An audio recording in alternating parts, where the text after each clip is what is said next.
Hello and welcome to another edition of the GNet TV News Project In-Depth Series. I'm Andrew McKeever, the news director here at GNet TV, and it's our pleasure to have you with us today.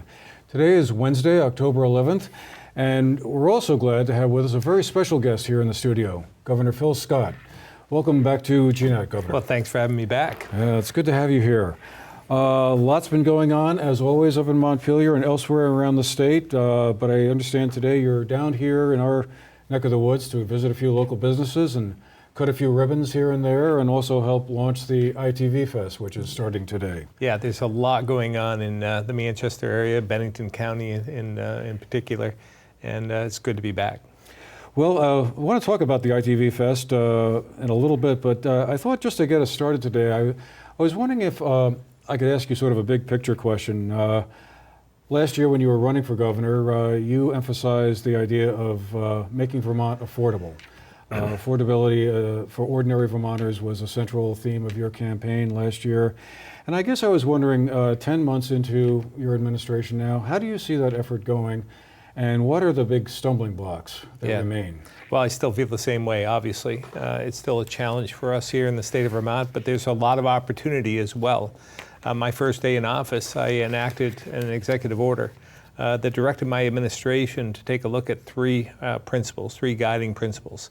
And that is to make Vermont more affordable, grow the economy, and protect the most vulnerable. So these are every issue we take up, every policy we contemplate.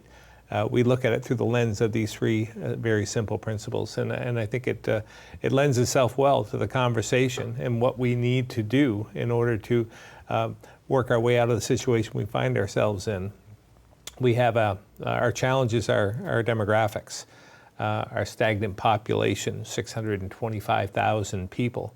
But the changing demographics we're getting older and we're losing our workforce. So we need to attract more young youth into the state, keep more of our youth here in the state as well, and to try and do what we can to create an environment that's conducive to growth and bring in more businesses and help the businesses that are here today. And we're going to need a workforce to supplement that. So it's all hands on deck. The economy is our entire focus, as well as, again, taking care of the most vulnerable and making sure we protect them.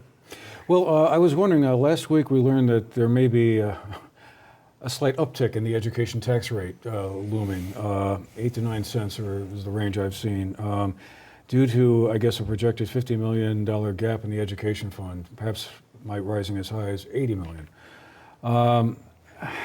That doesn't sound like making Vermont affordable or a step backward anyway. And I guess I was just wondering if you could talk a little bit about what caused that gap and kind of what we're going to do to You're exactly right, and it's something that I highlighted and focused on during the last legislative session, that this is an area that continues to be problematic.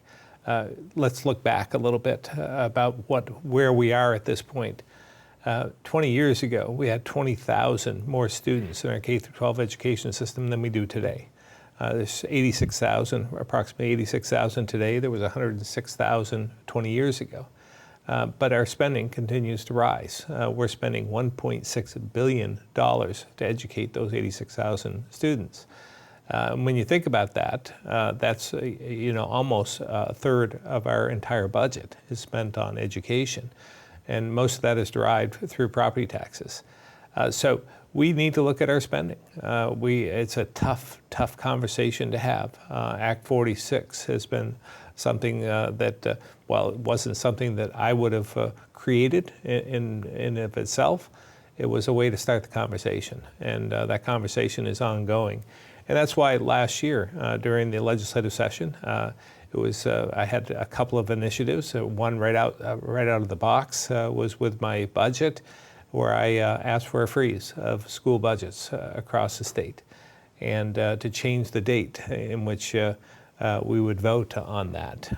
It was met with resistance, that's putting it mildly, by many involved, not just the legislature, but unions and the teachers and school boards alike. So we went again to take another run at it from a different perspective, and that was through the healthcare costs. We had a once-in-a-lifetime opportunity at that point in time due to the Affordable Care Act because the teachers had a plan that was called the Cadillac Plan, and that was going to be taxed heavily. So they had to transition to something else, something that they've been working on for the last couple of years. And VHI, their proposal had been to come up with a couple of different initiatives, different types of plans that was going to save us about $75 million when enacted.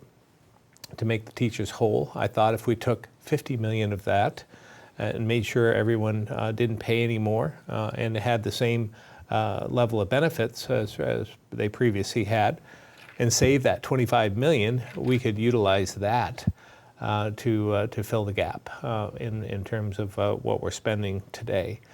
Again, that was met with resistance. In fact, I ended up vetoing the budget over that issue.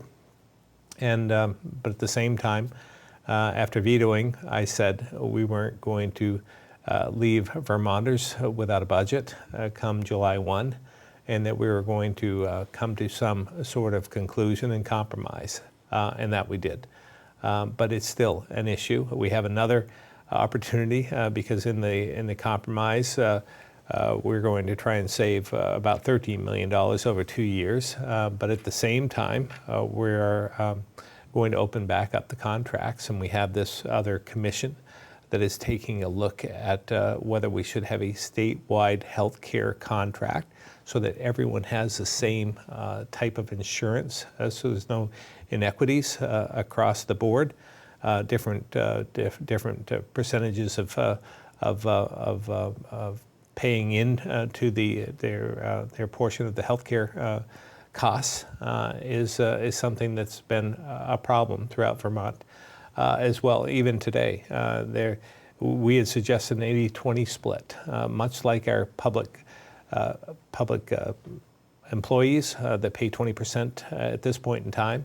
We ask the teachers to do the same thing across the board.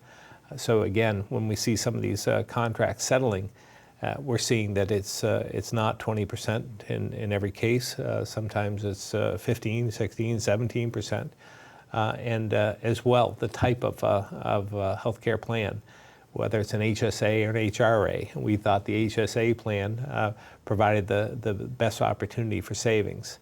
So, and out-of-pocket costs as well. So it's variable throughout Vermont, and we think it should be consistent to take the burden off the backs of the school board members and to provide some consistency throughout Vermont and savings as well. So these contracts, as part of this agreement, are going to open back up again in 19, I believe. So we'll see what this commission comes up with, whether they feel that the statewide healthcare contract is the answer, and we'll see if the legislature it goes along with that suggestion. So a lot will happen in the next 6 months. Wow. Sounds like it's going to be a busy year. It is.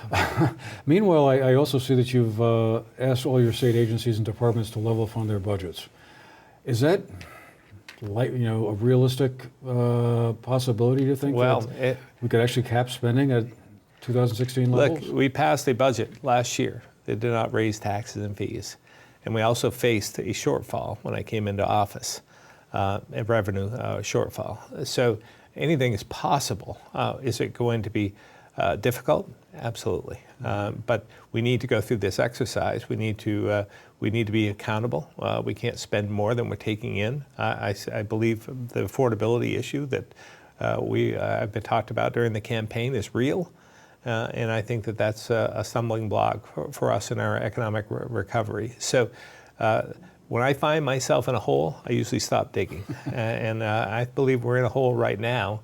And so I'm asking our departments and agencies to level fund, find opportunities for savings. We're doing that on a daily basis. We're instituting this lean principle. It was in manufacturing. It was used first, I believe, by Henry Ford, but then Toyota put it on steroids, and we're able to manufacture vehicles at a much reduced rate because of lean manufacturing principles.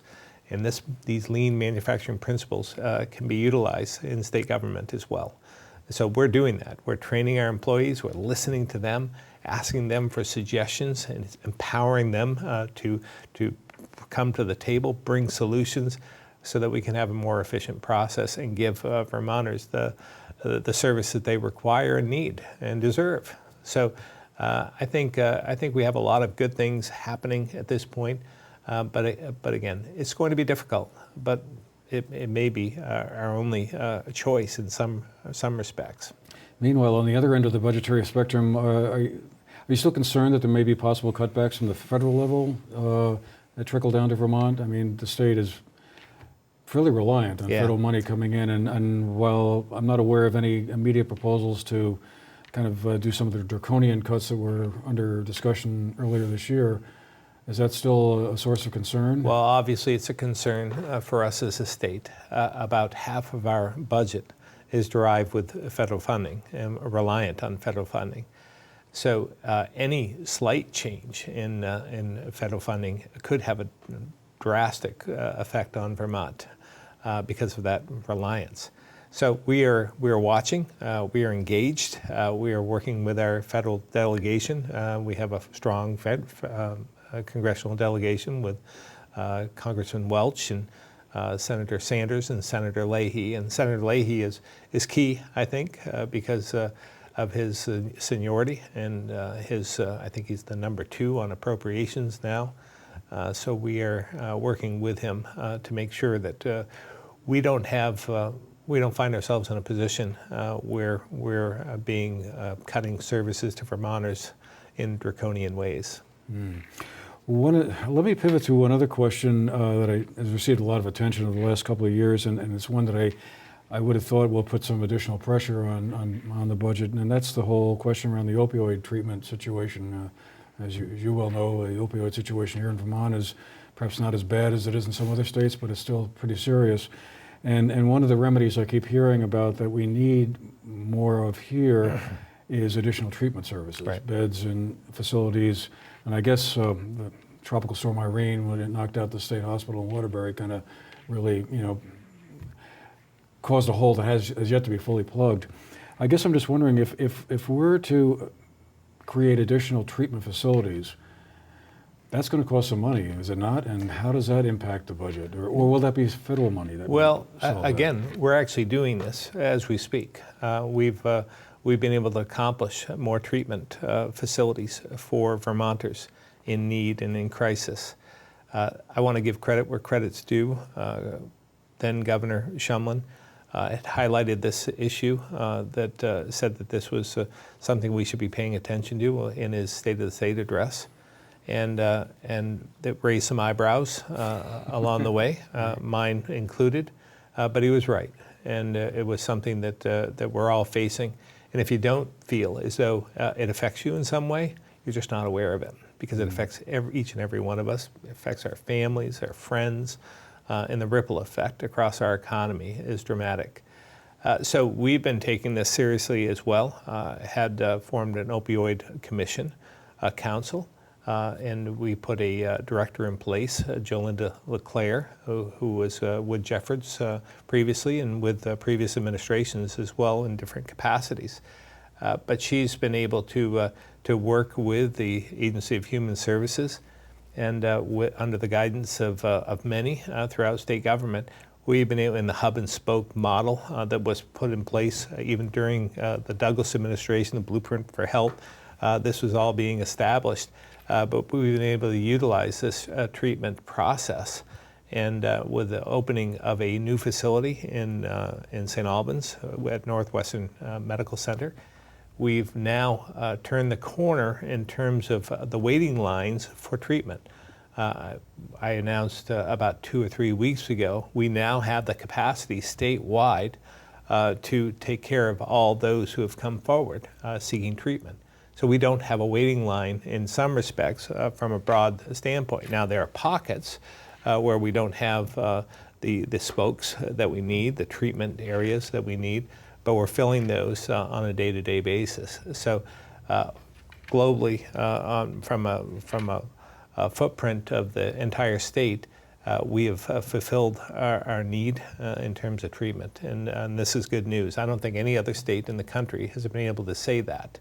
But this doesn't mean it's over. And as I said during the press conference there, we're not spiking the football in the end zone at this point because we have a long ways to go and a lot to do. But we're taking this, again, seriously. There are many different standpoints. I think of our opioid addiction issue as a three-legged, four-legged stool. Treatment and recovery are two separate legs of the stool, but education and as well as enforcement are equally important. So if we focus on all four of those areas, treatment, recovery, education, and enforcement, then we'll be able to solve this problem. So next year is going to be an election year, and I'm just wondering, going into that in the legislature, what do you see as your main priorities? I mean, the fact that there will be an election year kind of casts a somewhat different spin on things than it might have been the case this year. Yeah. What do you see the top two or three things that you would like to get done beyond just controlling budgetary Yeah, I don't costs notice it's any different than it was last year. From my standpoint, the executive order that I issued still stands. Growing the economy, making Vermont more affordable, and protecting the most vulnerable are still the principles, the guiding principles of my administration. We've built a great team in state government. It's something that a year ago, it was back in November after I was elected, I started transitioning at that point, faced with a revenue shortfall and building a team to bring us forward. So we went through a lot in that first couple of months, and I think that we've learned a lot. I think we're stronger as a result, and I believe that we're a little more seasoned, and we'll hit the ground running and continue to do whatever we can to grow this economy, and again to make Vermont more affordable because it solves a lot of the issues that we're confronted with. This question about the EB-5 fraud at J-Peak, that's now in litigation and in the courts. I understand there's some question about whether or not the state will release records from that going back to 2008 or 2009. Is that going to be something that's going to be a real sticking point, do you think, in terms of, moving this case forward? Well, let's first look back a little bit on the EB-5 program that was developed. I still believe that it can be an effective economic tool for us. Mount Snow is using it. Many of the ski areas throughout Vermont have benefited from this. I would even say the Northeast Kingdom has benefited tremendously from this. The Northeast Kingdom is better off today than it was 15 years ago, and I think a lot of that was due to the EB-5 program. Unfortunately, greed got the best of some in the Northeast Kingdom. And I believe we have an obligation to rectify that.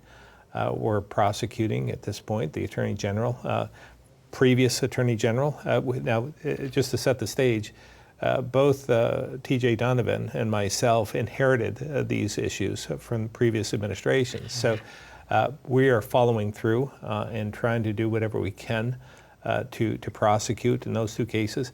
There has been a case brought forward against Vermont, and the Attorney General is representing us. We are the client at this point, and so we are going to release documents, as I promised, as the defense and the prosecution of Quiros and Stanger progresses. We'll continue to release documents in accordance with that agreement, and I'm going to rely on the expertise of T.J. Donovan, who is representing us at this point.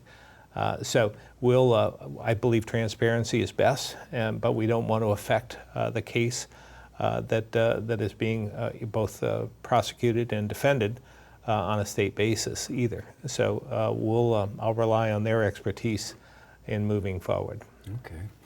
Well, I mentioned at the start, one of the reasons you're down here today is to help get this ITV Fest underway, and it prompted a question in my mind about how Is Vermont in a position to kind of see more of this kind of stuff, like, I mean, television production or movie production? And if so, what sort of incentives do you think are appropriate for the state to kind of offer to tantalize these creative folks to come here more often and, go to restaurants and stay in bed and breakfasts? And I think it has a lot of possibilities. I talked about this during the campaign. At one time, we did offer incentives for filmmaking in Vermont. And ever since those were taken away, I would beg to offer that we haven't had any movies made here since of any substance. So I think it's extremely beneficial from so many different standpoints. As you mentioned, staying in some of our facilities, eating in some of our restaurants, as well as hiring some of the local talent that's needed to put on these productions. But the long-term ripple effect, I think, is promoting Vermont, the marketing of Vermont. And if you have a film made in Vermont, it stays there for quite some time, and is promotion in and of itself. So I think there are a lot of benefits to this. I would seek to do. I'm looking for,